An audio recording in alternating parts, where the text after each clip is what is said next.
Li Mengju is finally back home in Taiwan. He recently returned after Chinese authorities held him for 4 years. Now Hsinchu, the city where he was born and raised, looks different. With some new buildings, it's like new hospitals, new shopping malls, new stores. That's good. These are the pictures that cost Li 4 years of his life. Not his food, but the Chinese police in the distance. It was in 2019, and he was on a regular business trip to the southern Chinese city of Shenzhen. Police were gathering here, right next to Hong Kong, which was gripped by pro-democracy protests at the time.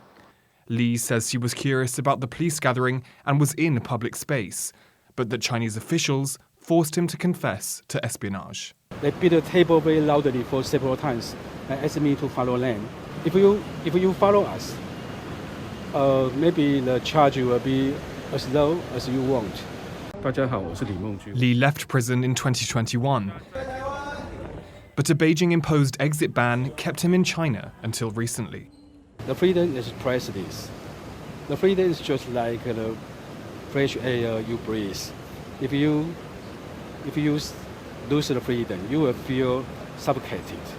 The problem for Li and many others here is that Chinese President Xi Jinping says Taiwan is sacred Chinese territory, and therefore Taiwanese people are his citizens.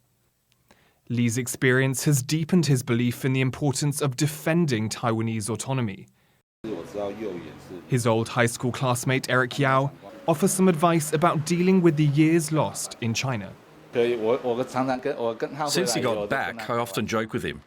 You have to treat it like you've come back from 4 years at Democracy University. You can only think of it like that. And in the future, you just don't go back. Li now spends much of his time on human rights activist work, often talking about what the Chinese Communist Party, or CCP, did to him. And why do you feel it's so important to speak out about your experience in China? But because I believe that I have justice in my mind. If I keep silent, there will be more and more victims will be arrested by the CCP government or other foreign government, authoritarian government. Li feels safe here at home on Taiwan's northwest coast, even though China is less than 200 kilometers away across the sea. And going forward, he says, he's determined to do what he can to keep it that way.